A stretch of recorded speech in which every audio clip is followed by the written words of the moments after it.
नमस्कार दोस्तों, स्वागत है आप सभी का मेरे यूट्यूब चैनल में। आओ संस्कृत सीखें।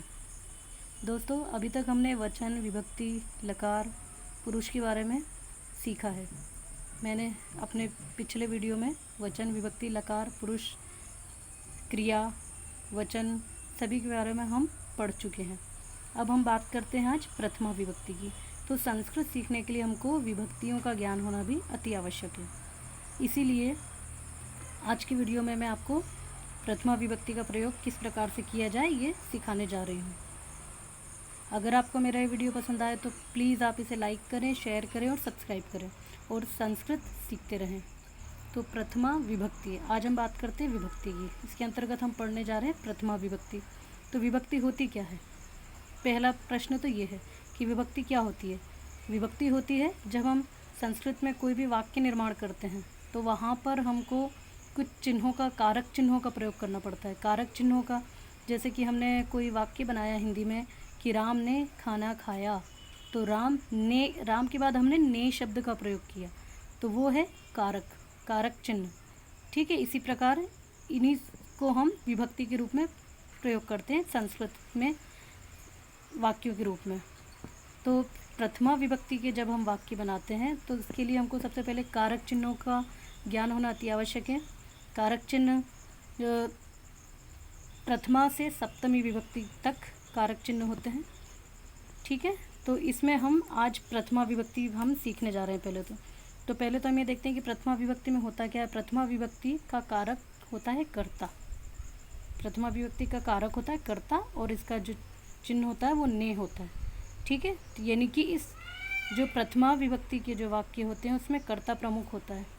ठीक है, तो प्रथमा विभक्ति के वाक्यों में कर्ता जो होता है वो संज्ञा या सर्वनाम शब्द के रूप में प्रयोग किए जाते हैं। जब हम प्रथमा विभक्ति के वाक्य बनाते हैं तो उसमें कर्ता यानी कि कार्य को करने वाला, क्रिया को करने वाला मुख्य होता है। और ये जो कर्ता है उसमें वो संज्ञा या सर्वनाम के रूप में होता है। मतलब हम वहाँ पर संज्ञा शब्द का भी प्रयोग कर सकते हैं और अगर हम संज्ञा शब्दों का प्रयोग नहीं करते हैं तो हम सर्वनाम शब्दों के प्रयोग के द्वारा भी प्रथमा विभक्ति के वाक्य बना सकते हैं। और इन वाक्यों को हम तीनों वचनों में बना सकते हैं, क्योंकि वचन तो हम पढ़ ही चुके हैं। वचन तीन होते हैं, एक वचन, द्विवचन, बहुवचन। तो हम इन्हीं वाक्यों को एक वचन, द्विवचन, बहुवचन में भी बना सकते हैं। प्रथमा विभक्ति के कुछ उदाहरण मैंने यहाँ पर दिए हैं आपको। देखिए, उदाहरण के लिए जैसे देखिए, रामः पठति, यहाँ पर मैंने राम लिखा है। राम क्या है? संज्ञा शब्द है, यानी कि किसी का नाम है राम, तो राम संज्ञा शब्द है और ये एक वचन में है। ठीक है, राम पढ़ता है। अब हमने लिखा रामौ पठतः, ये द्विवचन का वाक्य है, क्योंकि यहाँ पर हम दो राम की बात कर रहे हैं। रामौ पठतः, जब कर्ता एक होता है तो क्रिया एक के लिए प्रयोग होती है, जब कर्ता दो होता है तो क्रिया भी द्विवचन की होगी। तो यहाँ रामौ द्विवचन में है, इसीलिए पठतः शब्द भी क्रिया का द्विवचन का रूप है। ठीक है, तो रामौ पठतः, दो राम पढ़ते हैं। इसी प्रकार जब हम इसका बहुवचन वाक्य बनाते हैं तो वाक्य इस प्रकार से बनेगा, रामाः पठन्ति, ये बहुवचन में बन गया, यानी कि अनेक राम पढ़ते हैं, बहुत सारे राम पढ़ते हैं।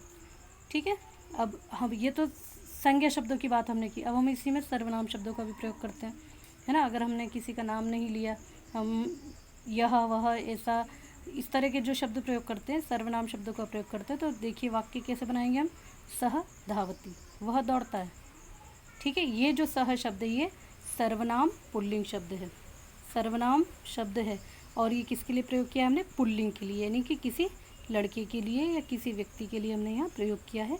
पुल्लिंग के लिए सर्वनाम एक वचन शब्द है। सह धावती, क्योंकि एक वचन इसलिए क्रिया भी एक वचन की प्रयोग की गई है, धावती।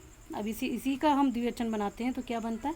तौ धावतः, धावती का द्विवचन धावतः और सह का द्विवचन तौ धावतः, ये द्विवचन है, ये भी पुल्लिंग है। ठीक है, अब इसी का बहुवचन हम जब बनाते तो क्या बनता है? ते धावन्ति, वे सभी दौड़ते हैं, ये बहुवचन का है। और ये ते शब्द पुल्लिंग में बहुवचन के लिए प्रयोग किया जाता है, सह तौ ते। ठीक है, इस प्रकार यहाँ पर हमने सर्वनाम शब्दों का प्रयोग किया और प्रथमा विभक्ति के वाक्यों का निर्माण किया। इसी प्रकार अब हम स्त्रीलिंग सर्वनाम शब्दों का भी एक बार उदाहरण देख सकते हैं। सा गच्छति, वह जाती है, वह जाती, तो हम यहाँ पर सा शब्द का प्रयोग करेंगे। सा यानी कि वह, सर्वनाम स्त्रीलिंग एक वचन के लिए प्रयोग किया गया सा। और सा का द्विवचन बनाते हैं तो बनता है ते। ते गच्छतः। क्यों? क्योंकि गच्छति एक वचन है, गच्छतः द्विवचन है, और सा का द्विवचन बना ते। तो कर्ता द्विवचन है तो क्रिया भी द्विवचन, कर्ता बहुवचन होगा तो क्रिया भी बहुवचन की बनेगी। ते गच्छतः द्विवचन का शब्द है, स्त्रीलिंग सर्वनाम शब्द है ते, यानी कि वे दोनों जाती हैं। इसी प्रकार इसका बहुवचन बनाएंगे तो ताह गच्छन्ति, वे सभी जाती हैं। ठीक है, तो ये बन गया बहुवचन। तो ये हमने यहाँ सर्वनाम, एक वचन, द्विवचन, बहुवचन तीनों वचनों में प्रयोग देख लिए। इसी प्रकार यहाँ पुल्लिंग सर्वनाम शब्दों का भी हमने प्रयोग देख लिया, संज्ञा वाले शब्दों का भी हमने यहाँ पर प्रयोग देख लिया है। ठीक है, तो ये है आपकी प्रथमा विभक्ति। आप इसे देखिए, सीखिए, पढ़िए और आप स्वयं वाक्य बना करके देखिए। प्रथमा विभक्ति का इसी प्रकार से उपयोग कीजिए और आप स्वयं वाक्यों का निर्माण करके देखिए। बहुत ही सरल है और ये संस्कृत सीखने के लिए बहुत ही आसान है। बहुत ही छोटे छोटे से वाक्य हैं, सरल से वाक्य हैं। आप स्वयं इसको बना करके देखिए और इसके आगे जो विभक्ति है, द्वितीय विभक्ति, उसको हम अगले वीडियो में पढ़ेंगे। अगली कक्षा में मैं आपको सिखाऊंगी द्वितीय विभक्ति का हम प्रयोग कैसे करते हैं, कहाँ करते हैं और उसमें क्या प्रमुख होता है, उसके वाक्य किस प्रकार हम बनाएंगे। ये द्वितीय विभक्ति हम पढ़ेंगे अगले वीडियो में। तब तक के लिए आपका धन्यवाद। अगर आपको मेरा वीडियो पसंद आए तो आप इसे प्लीज़ लाइक करें, शेयर करें और सब्सक्राइब करें। धन्यवाद।